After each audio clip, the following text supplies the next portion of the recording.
самолеттің ішіне салып алды да басымен еге тұрып, сен маған мені боқтап.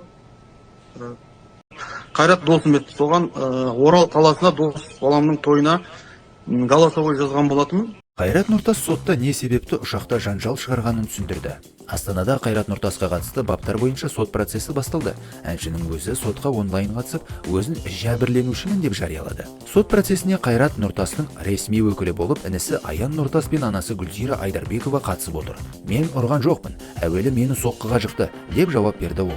Әртіс төбелестің неден басталғанын айтып берді. Ол екеуміз дос болғанбыз. 4 шілдеде тойға шақырды. Мен барудан бас тартып, балағат сөздер айттым. Ол бармасаң аяғыма жығыл деді. Сосын мені басымнан алып, бірінші болып ұрды. Сосын мен де ұрдым. Бірақ тәртіпті бұзған жоқпын. Бұл жерде мен жәбірленушімін. Ол бірінші бастады. Мені ұрғаннан кейін ғана ұрдым. Жарақатты бәріміз алдық. Ең бастысы, тыныш отырдық қой. Ұшақта кездесіп қалған кезде мені бірінші ұрды. Мен де қарап тұрмай оны да 1-2 рет ұрдым. Кінәмді мойындаймын, деді Қайрат. Гүлзира Айдарбекованың айтуынша, Аслан есімді ер адам мен баласы екеуі бұрыннан жақын таныс әрі дос екенін мәлімдеді. Анасы баласына сот тарапынан сұрақтар қоймауын талап етті. Ал Аслан есімді жәбірленуші өз тарапынан мән-жайды қалай болғанын айтып берді. Мені жерден алып жерге салып боқтаған сөздері де бар. Таңертең тұрып, ортақ достарымызға хабарласып, ол неге мені боқтады, ренжулі ме деп сұрадым. 4 сәуір күні жолға шықтым. Сол кезде ұшақта Қайратты көрдім. Сосын неге боқтадың деп сұрадым. Мені борт серік алып кетті.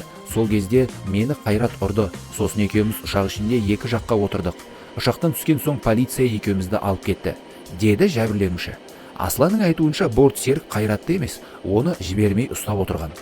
Борт серік мені ғана байлап ұстады. Қайратты халықтың баласы болған соң қолдады ма білмедім. Мені ғана байлап, мені ғана тыныш отырғызды. Менің тарапымнан бұзақылық болды деп есептемеймін. Қайрат тарапынан тәртіп бұзушылық болды деп есептеймін. Әнші маған неше түрлі балағат сөз айтты. Айдарбековке арыз шағымым жоқ. Әкімшілік істі қысқартуды сұраймын, деді жәбірленуші. Сотқа әншінің анасы Гүлзира Айдарбекова екі жақта бір-біріне кешірім беру керек екенін айтты. Бір-біріне кешірім берулерің керек. Алып бара жатқан мұрныңның сынған, басың қанаған, көзің шыққан ештеңе жоқ. Екеуінде маған басқа адам емессіңдер. Сен де маған балам сияқтысың, деді Айдарбекова. Қайрат Нұртастың анасы ұлына айыппұл салуды сұрайды. Гүлзира Айдарбекова жанжалға ұлы да жәбірленуші де кінәлі деп санайды. Ол ұлына қамауға алудың орнына әкімшілік айыппұл салуды сұрайды. Әншінің гастрольдік сапарлары бар деп алға тартады. Прокурор әнші Қайрат Нұртасты 15 тәулікке қамауды сұрады.